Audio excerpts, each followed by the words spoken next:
Thomas was a tank engine who lived at a big station. He had 6 small wheels, a short stumpy funnel, a short stumpy boiler, and a short stumpy dome. He was a fussy little engine, always pulling coaches about. He pulled them to the station ready for the big engines to take out on long journeys.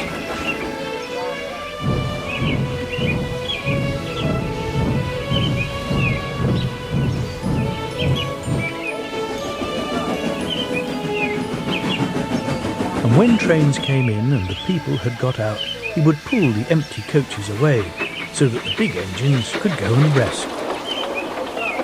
He was a cheeky little engine too. He thought no engine worked as hard as he did, so he used to play tricks on them. He liked best of all to come quietly beside a big engine dozing on a siding and make him jump.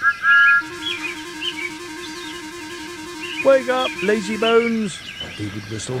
"Why don't you work hard like me?" Then he would laugh rudely and run away to find some more coaches. One day, Gordon was resting on a siding. He was very tired. The big express he always pulled had been late. He'd had to run as fast as he could to make up for lost time. He was just going to sleep when Thomas came up in his cheeky way.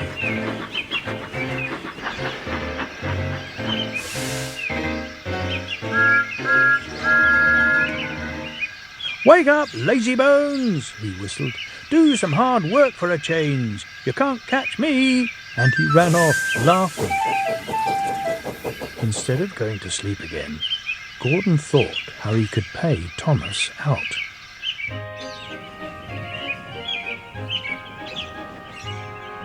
One morning, Thomas wouldn't wake up. His driver and fireman couldn't make him start. His fire went out, and there was not enough steam. It was nearly time for the express. The people were waiting, but the coaches weren't ready.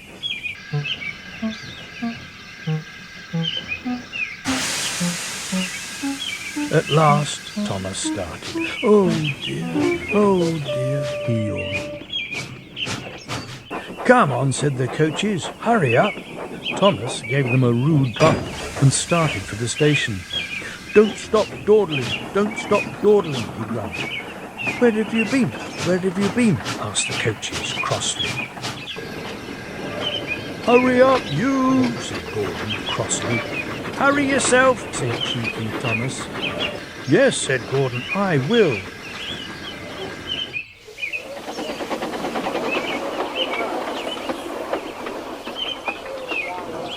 And almost before the coaches had stopped moving, Gordon came out on his siding and was coupled to the train. He whistled, "Get in quickly, please." So the people got in quickly.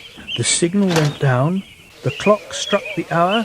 The guard waved his green flag, and Gordon was ready to start. Thomas usually pushed behind the big trains to help them start, but he was always uncoupled first, so that when the train was running nicely, he could stop and go back. This time, he was late, and Gordon started so quickly that they forgot to uncouple Thomas. Come on," puffed Gordon to the coaches. Pull harder," puffed Thomas to Gordon. The heavy train slowly began to move out of the station.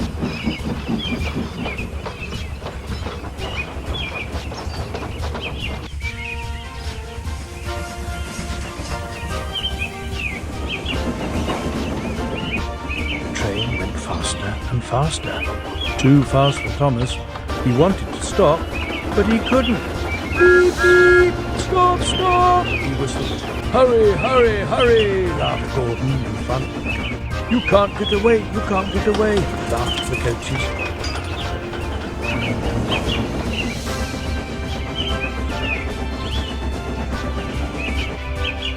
Poor Thomas was going faster than he had ever gone before. He was out of breath and his wheels hurt him, but he had to go on. "I shall never be the same again," he thought sadly. "My wheels will be quite worn out."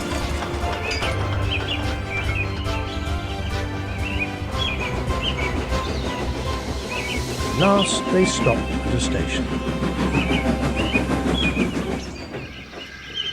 Everyone laughed to see Thomas puffing and panting behind. They uncoupled him, put him onto a turntable,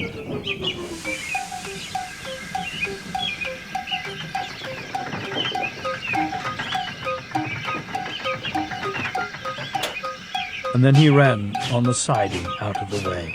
"Well, little Thomas," chuckled Gordon as he passed, "now you know what hard work means, don't you?" Poor Thomas couldn't answer. He had no breath. He just puffed slowly away to rest and had a long, long drink.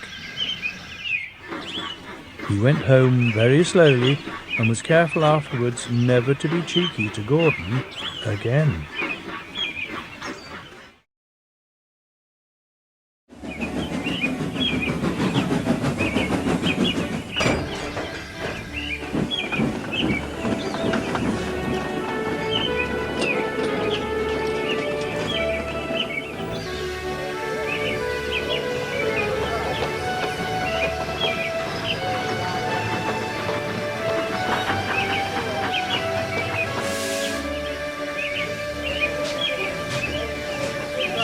Thomas often grumbled because he was not allowed to pull passenger trains.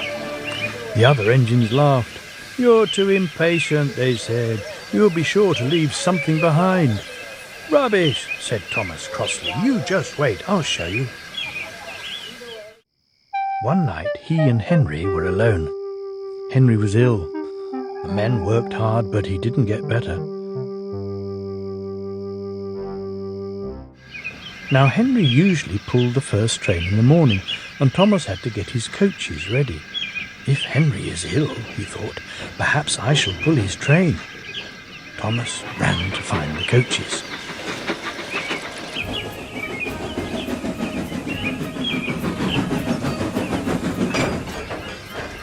Come along, he fussed. There's plenty of time, grumbled the coaches. He took them to the platform and wanted to run around in front at once. But his driver wouldn't let him. "Don't be impatient, Thomas," he said. So Thomas waited and waited. The people got in, the garden station master walked up and down, the porters banged the doors, and still Henry didn't come. Thomas got more and more excited every minute. The fat director came out of his office to see what was the matter, and the guard and the station master told him about Henry. "Find another engine," he ordered. "There's only Thomas," they said. "You'll have to do it then, Thomas. Be quick now." So Thomas ran round to the front and back down on the coaches, ready to start. "Don't be impatient," said his driver. "Wait till everything is ready." But Thomas was too excited to listen to a word he said.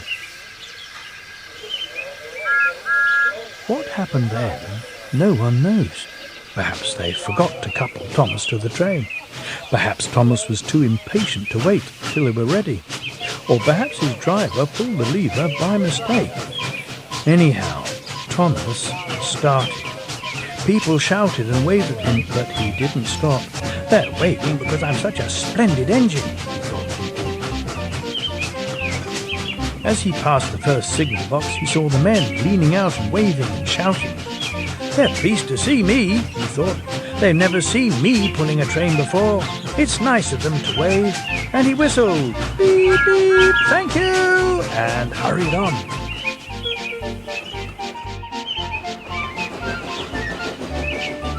But he came to a signal of danger. "Bother! I must stop, and I was going so nicely too. What a nuisance signals are!" And he blew an angry beep beep on his whistle. One of the signalmen ran up. "Hello, Thomas," he said. "What are you doing here?" "I'm pulling a train," said Thomas proudly. "Can't you see?" "Where are your coaches then?" Thomas looked back. "Why, bless me," he said, "if we haven't left them behind." "Yes," said the signalman. "You'd better go back quickly and fetch them." Poor Thomas was so sad he nearly cried. "Cheer up," said his driver. "Let's go back quickly and try again."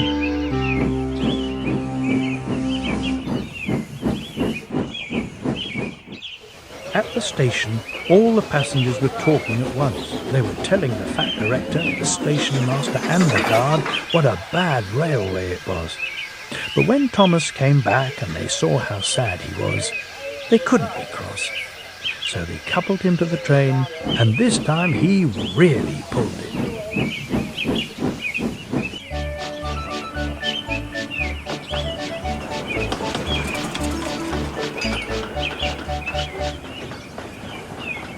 But for a long time afterwards, the other engines laughed at Thomas and said, "Oh, look, there's Thomas, who wanted to pull a train, but forgot about the coaches."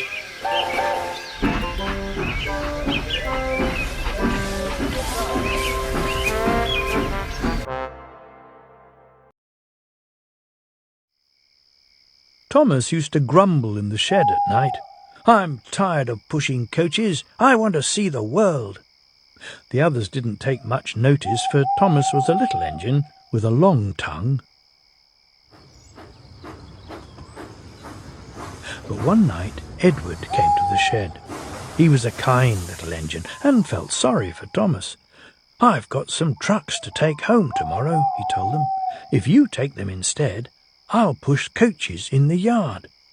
"Thank you," said Thomas. "That will be nice." So they asked their drivers next morning, and when they said yes, Thomas ran happily to find the trucks. Now, trucks are silly and noisy. They talk a lot and don't attend to what they're doing. They don't listen to their engine, and when he stops, they bump into each other, screaming, "Oh, oh, oh, oh, whatever is happening?" And I'm sorry to say, they play tricks on an engine who is not used to them. Edward knew all about trucks. He warned Thomas to be careful, but Thomas was too excited to listen.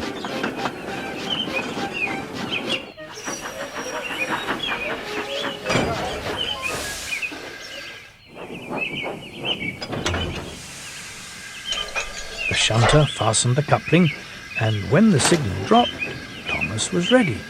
The guard blew his whistle, answered Thomas, and started off. But the trucks weren't ready. "Oh, oh, oh, oh!" they screamed as their couplings tightened. "Wait, Thomas, wait!" But Thomas wouldn't wait. "Come on, come on!" he puffed, and the trucks rumbled slowly out of the siding onto the main line. Thomas was happy. Come along, he puffed. "All right, don't fuss. All right, don't fuss," grumbled the trucks. They clattered through stations and rumbled over bridges.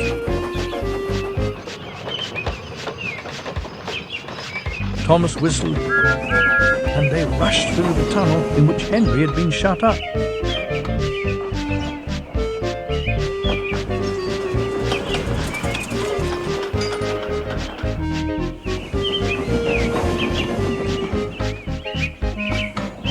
Then they came to the top of the hill where Gordon had stuck.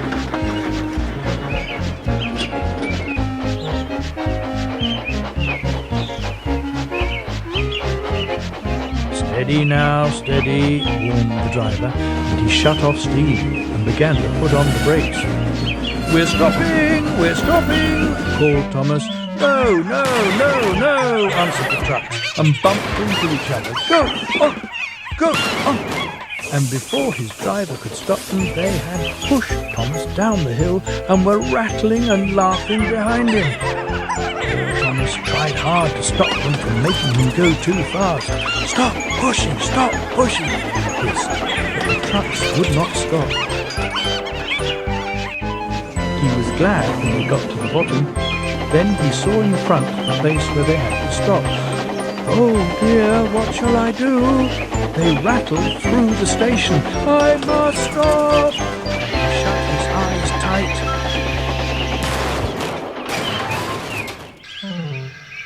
When he opened them, he saw he'd stopped just in front of the buffers, and there watching him was the fat director. "What are you doing here, Thomas?" he asked sternly. "I've brought Edward's trucks," Thomas answered. "Why did you come so fast?" "I didn't mean to. I was pushed," said Thomas sadly. "Haven't you pulled trucks before?" "No." "Then you've a lot to learn about trucks, little Thomas. They are silly things and must be kept in their place. After pushing them about here for a few weeks, you'll know almost as much about them as Edward. Then you'll be a really useful engine."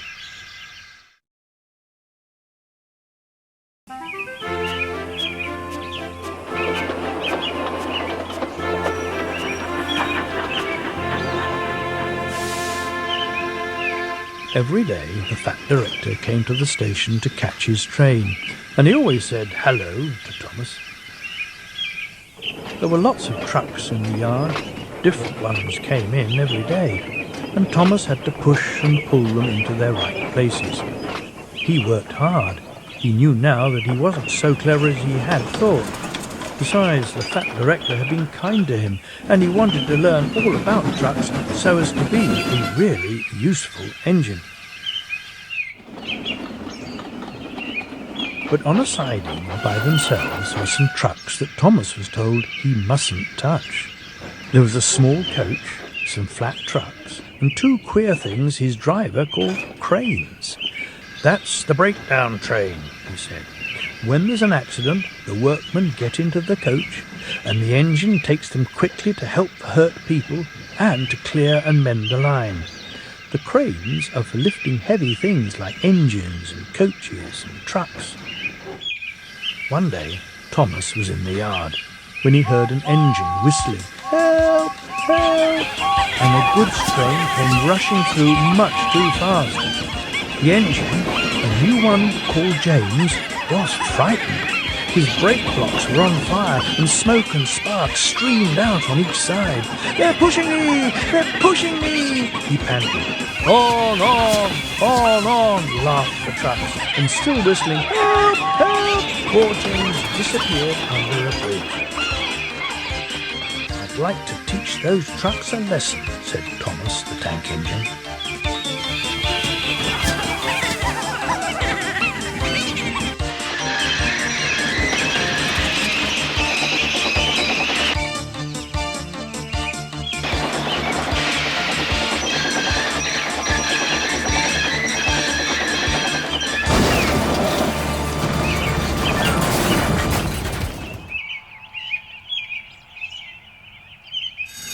Presently a bell rang in the signal box, and the man came running.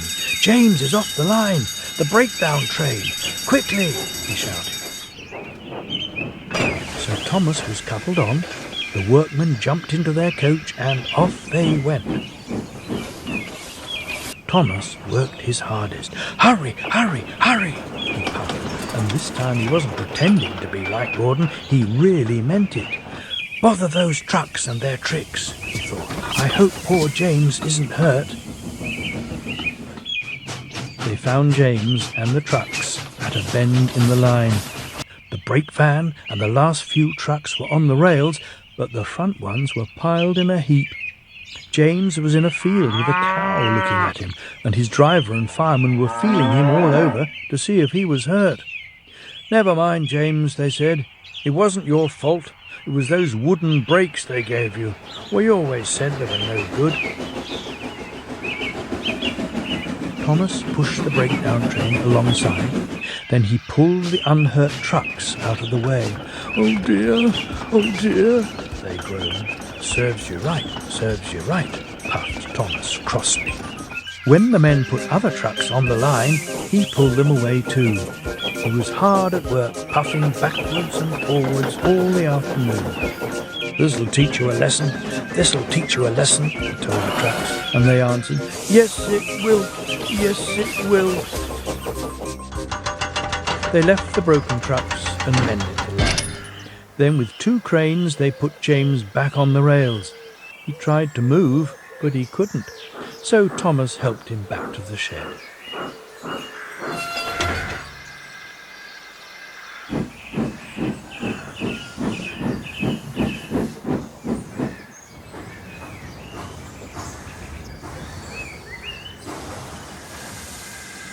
The fat director was waiting anxiously for them. "Well, Thomas," he said kindly, "I've heard all about it, and I'm very pleased with you. You're a really useful engine. James shall have some proper brakes and a new coat of paint, and you shall have a branch line all to yourself." "Oh, sir," said Thomas happily.